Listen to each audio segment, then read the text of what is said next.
Jambo la kwanza ni lazima uzingatie katika ratiba yako ya lishe baadhi ya vyakula ambavyo vinavyoongeza nguvu.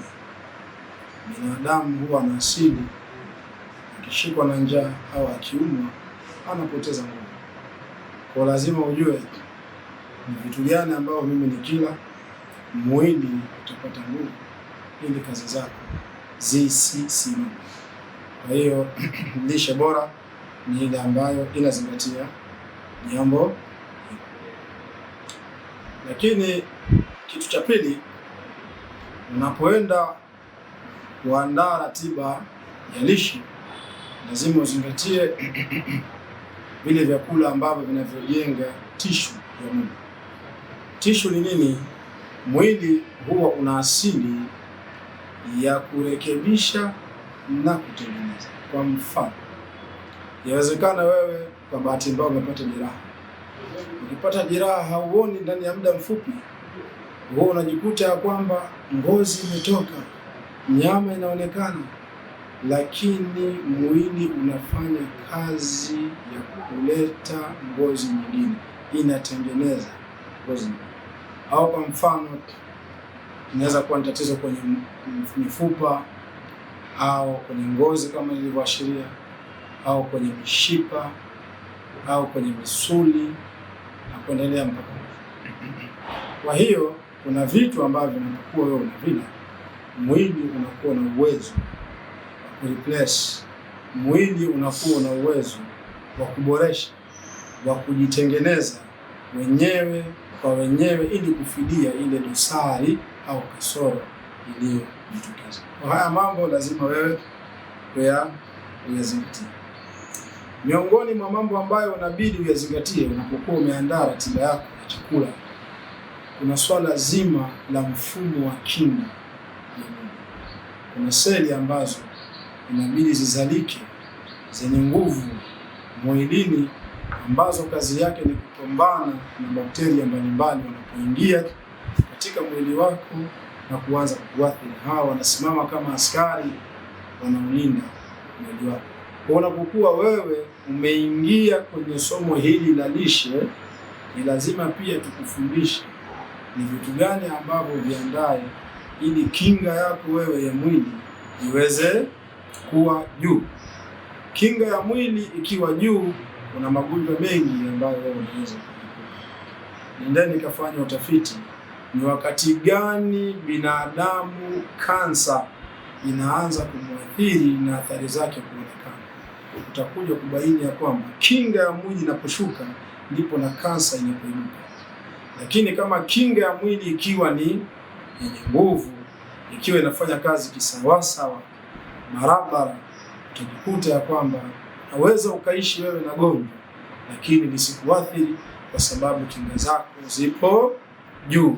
Tukirejea wakati wa corona, pia nyote ni mashahidi kwamba zile virus ambazo kwa kipindi kile zilikuwa zikituvamia, utakuta cha kwanza ambacho kilishambuliwa ni mfumo wa kinga.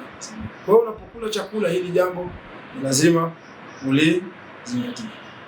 Lakini kitu muhimu ambacho wazazi wengi mmekuwa mkisahau katika mfumo wa lishe ni swala zima la kuboresha ubongo. Ubongo wako ni muhimu, kichwa chako, ubongo wako huo uweze kufanya kazi vizuri. Kuna baadhi ya vyakula unapokuwa unavila vinasaidia kwa namna moja au nyingine kufanya ubongo wako uweze kufanya kazi kisawasawa. Unaweza kumwona mtoto mara haelewi wala haeleweki, mzazi anawaza na kuwazua nifanye kitu gani ili mtoto wangu aweze kuwa sawa.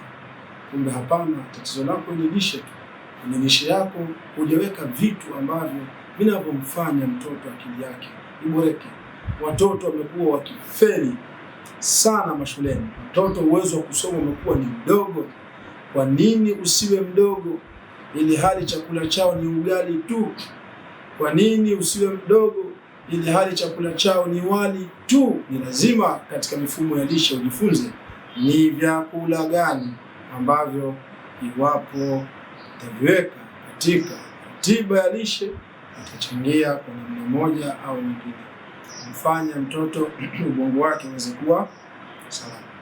Lakini miongoni mwa vitu muhimu ambavyo unatakiwa uvijue, usicheze na hichi kitu, ni swala zima la kuzingatia uzito wa mwili wako.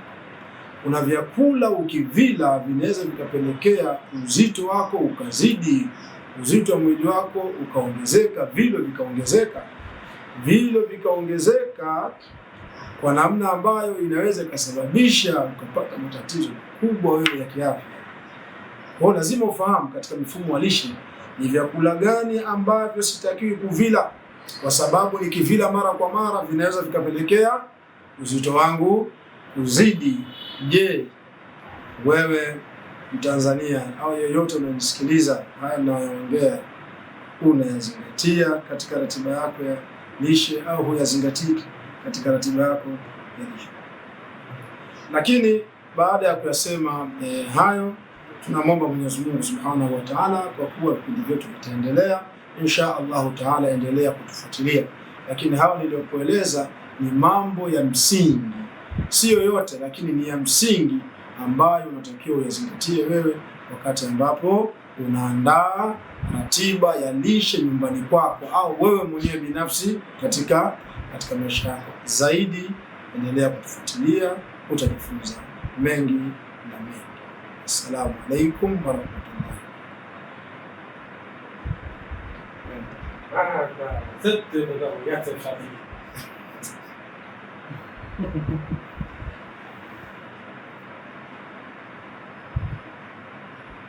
أعوذ بالله من الشيطان الرجيم. بسم الله الرحمن الرحيم.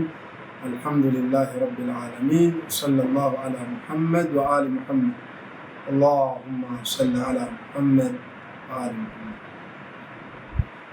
Katika vipindi vyetu tulieleza kuhusiana na mambo ya lishe. Leo hii nitahitaji kwa namna moja au nyingine tuweze kuongelea kuhusiana na nini na njaa. Nikisema lishe, moja kwa moja kwenye kichwa changu, nikisema lishe, kichwa changu kinasoma kwamba ninakusudia chakula. Chakula ina maana kinakuja kutibu njaa. Kwa hiyo unaweza ukanifahamu vibaya ni kana kwamba njaa haitakiwi. Sasa nataka na njaa na yenyewe pia nielezee vizuri. Nataka nikueleze jambo moja.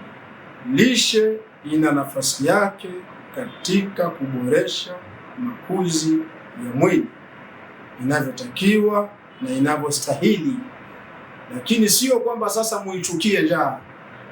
Hapana, njaa pia ina nafasi yake katika kusaidia wewe ufike sehemu fulani, na hasa katika zile sifa ambazo nafsi yako inahitajia ijipambe nazo. Utajikuta njaa pia ina nafasi, isipokuwa isiwi ni njaa ile ni njaa ya kiwango fulani. Kwa hiyo nikiongelea faida za lishe, sina maana ya kwamba mje muichukie njaa.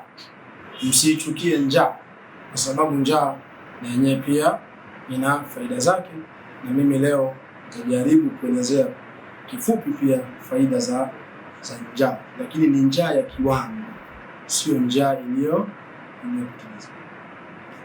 Faida ya kwanza ya njaa, njaa ina uwezo wa kupunguza tatizo la kisukari, sukari ya damu.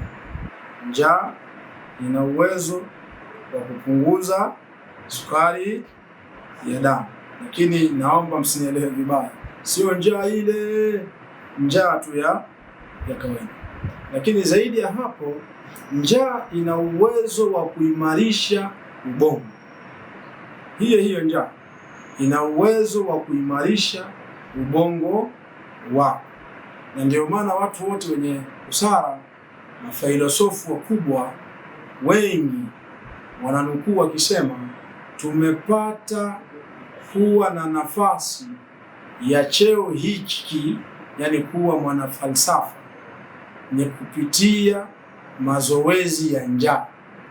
Kwa hiyo njaa ni mazoezi ambayo unapokuwa wewe unayafanya yanaweza yakakufikisha sehemu fulani ipi, ukawa na uwezo wa kuyakata, ukawa na uwezo wa kuyavunja vunja matamanio ya nafsi yako, na mwenye uwezo wa kuyavunja vunja matamanio ya nafsi yake ni huyo tu ndiye anayeweza kufikia kilele cha busara. Kwa moja katika faida pia za njaa, tusichukie kuongelea lishe tukaichukia njaa. Ina faida zake. Moja katika faida zake inakufanya akili yako, ubongo wako uweze kuboreka. Ndio maana mwezi wa Ramadhani hatusemi kwamba ni njaa, lakini mfumo wake ni mfumo wa njaa, ingawaje ni ibada. Bwana Mtume anasema sumu tasihu, fungeni ili miili yenu ipate afya. Kwa hiyo mtume wa Mungu, Mtume Muhammad sallallahu alayhi wa alihi wasallam anatufunza ya kwamba tusichukie njaa. Njaa na yenyewe pia ina nafasi kwa namna moja au nyingine katika kuboresha afya zetu. Lakini kitu kingine ambacho ni kizuri, ule mmeng'enyo wa chakula pia tumboni unaweza ukaboreshwa pia kupitia njaa. Kwa nini? Unapokula sio unakula tu, hapana. Kuna kipindi lazima ustop kula kwa ajili ya kwamba kufanya mwili wako kwa namna moja au nyingine ujirudie, upate fursa hii ya kujirudia na kujipanga pia vizuri, na wakati huo hutakiwi kula chochote. Kwa hivyo basi tusichukie njaa. Kwa hakika njaa ni miongoni mwa vitu ambavyo vina faida. Nitasoma riwaya moja ya Bwana Mtume sallallahu alayhi wa alihi wasallam inahusiana na mambo haya. Mtume anasema ni'mal aunu ala husnil khuluq aljuu'. Ni'mal aun, hakuna njia bora zaidi na msaada zaidi kwako kama unataka kuwa na maadili salama bora, maadili mazuri. Anasema njia bora zaidi, njia ya msaada zaidi kwako ni njaa. Kupitia njaa unaweza kuyafikia maadili makubwa, unaweza ukafikia ukamilifu wa kimaadili. Huyo ni Bwana Mtume. Kwa hiyo swala la njaa na lenyewe pia linaingia kati, lakini ni njaa ipi? Ni njaa ya kiwango. Na hapa tunajaribu kuongea hasa kwa wale ambao ni Waislamu, wafuasi wa Mtume Muhammad sallallahu alayhi wa alihi wasallam.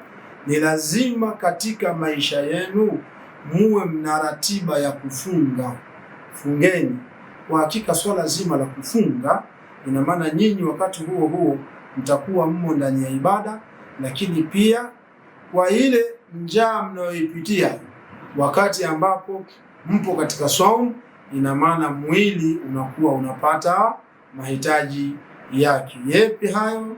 Kwanza moja, ubongo unaboreka, lakini mwili pia unasawazika na mambo mbalimbali katika nafsi yako yanaboreka. Assalamu alaikum wa rahmatullahi wa barakatuh.